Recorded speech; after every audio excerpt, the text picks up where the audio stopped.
Single country ETFs linked to India have been hot performers, beating broadly diversified emerging market funds by an impressive margin this year. Now, after China, India is the globe's second largest emerging market, and it's got a lot going for it. It's got friendly government policies, a deep talent pool. It's got technological innovation backing it. Today's ETF battle is a head-to-head contest between India-focused ETFs from BlackRock and First Trust. So who wins the battle? Find out right after this.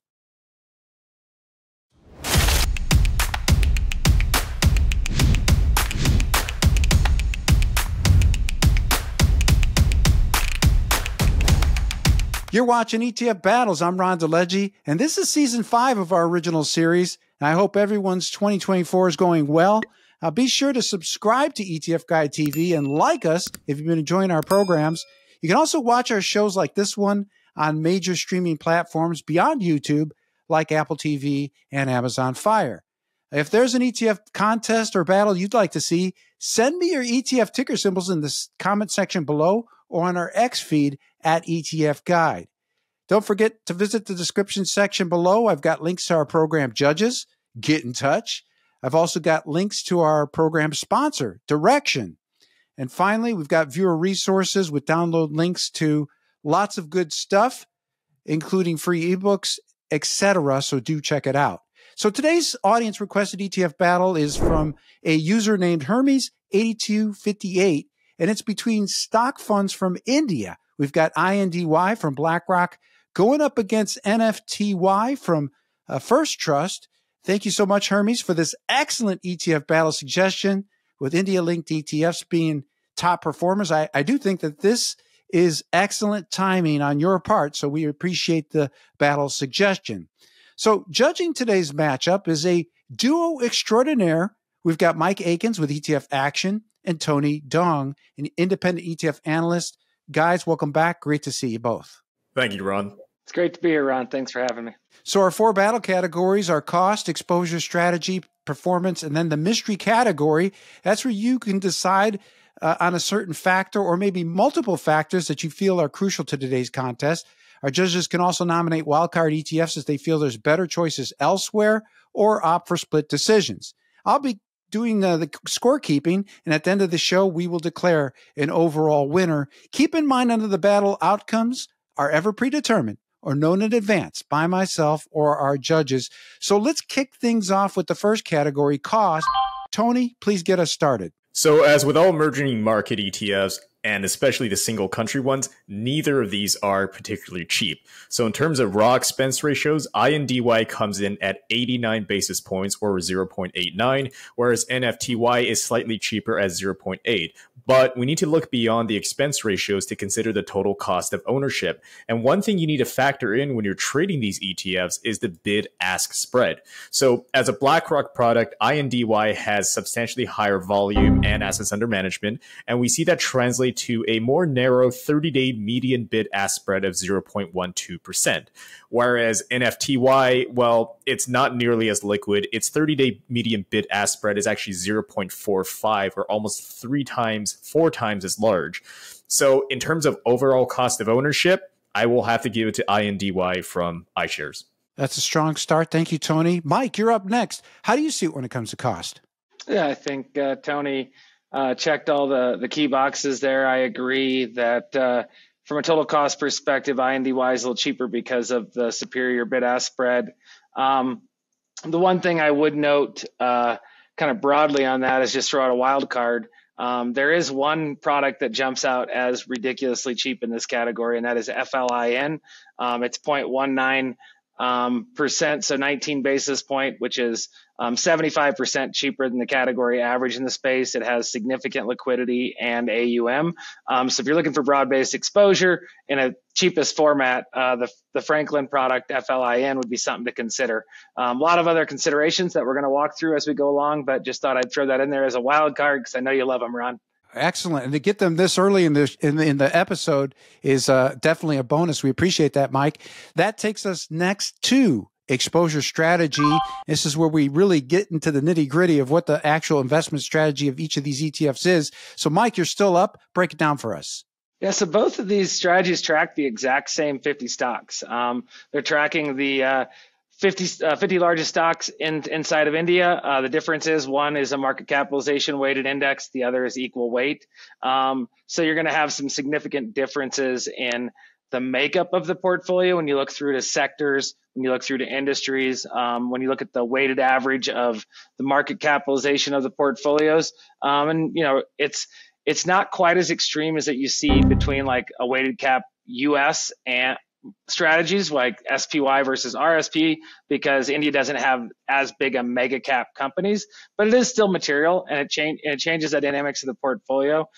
Because we're investing in India, and because we're trying to get access to that evolving market, as you mentioned in the lead in, one of the fastest growing emerging market economies out there, getting growth to that consumer. I kind of like the makeup better of NFTY, the equal weighted version of the two strategies, simply because it has a little higher exposure to your consumer driven sectors, a little bit more consumer discretionary, a little bit more in your consumer staples as well, a little bit more in your healthcare sectors. And then really what it's underweighting relative to INDY is the financials, which honestly, there's reasons to like financials in that, but at 35% in INDY, I think that's a little steep. So from just a pure strategy exposure perspective, I'm going to give the nod to NFTY because of that equal weight and what it does to your sector and industry concentrations. Tony, you're up next. How do you see it when it comes to exposure strategy? No disagreements from me here. I think that if your bet is on the Indian consumer and the accelerating growth of the Indian economy, you're going to want to overweight those higher beta, directly correlated sectors, as Mike mentioned, which would be consumer discretionary.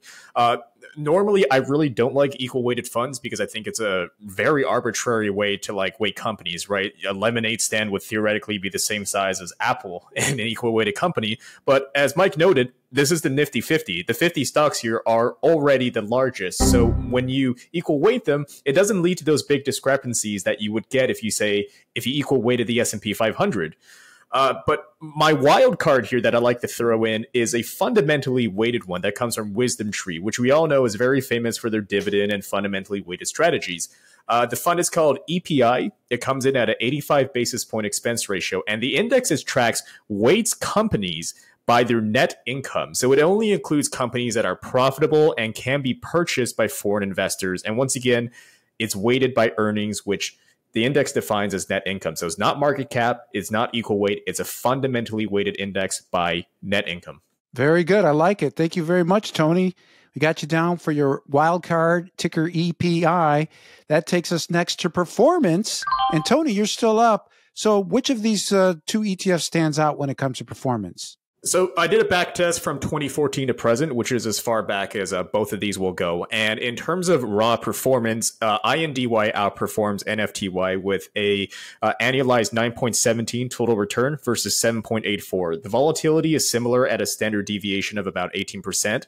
And INDY also has a lower max drawdown of just 34% versus 40% peak to trough loss for NFTY. So in total has better risk-adjusted returns and better total returns. But I do want to highlight that my wildcard pick, EPI, has outperformed both over this period with an 11.33% annualized return and a significantly better Sharpe ratio of 0.57. And I attribute that to the fundamental weighted strategy.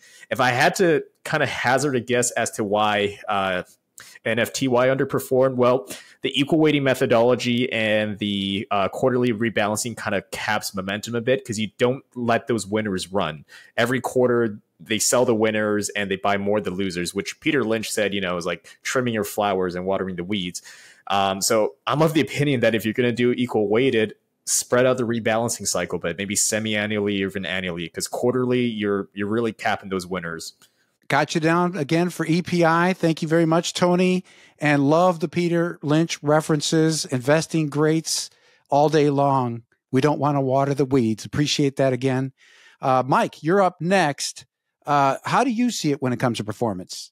Yeah, I mean, I agree that, since common inception, INDY has outperformed. I think the biggest reason for that is, if you go back all the way to 2014, India was in a tough market and the market capitalization did better. If you look at more recent term, NFTY outperforms INDY 30% on the 1 year to 20%, so over 10% outperformance in the 1 year.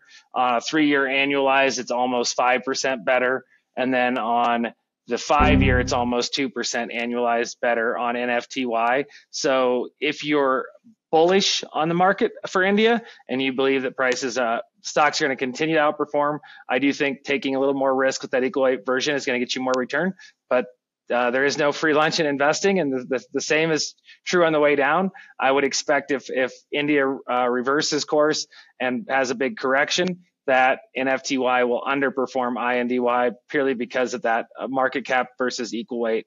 I think if you're truly bullish on this side, I'll throw one more wild card in there.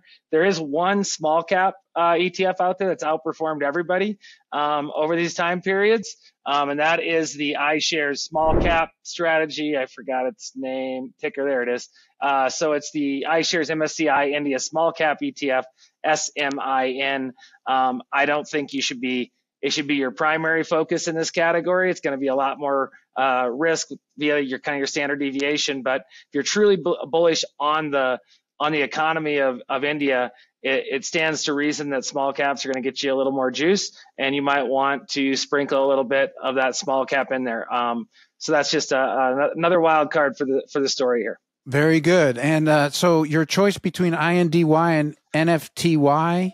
I'm going to stick with NFTY. Okay. Again, just purely kind of taking this from a standpoint of, if I'm investing here, it's because I believe we're going to have a good run, and I think the equal weight will get you more upside capture than the market capitalization.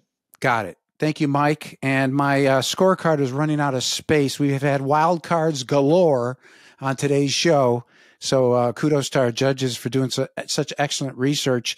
So that takes us to the mystery battle category, where our judges can pick a single factor or maybe multiple factors to make their arguments. And Mike, you're up. So what is your mystery battle category, and which of these ETFs wins it? Yeah, I think for today, I'm going to stick kind of to that, go back to exposure and talk about sectors and industries.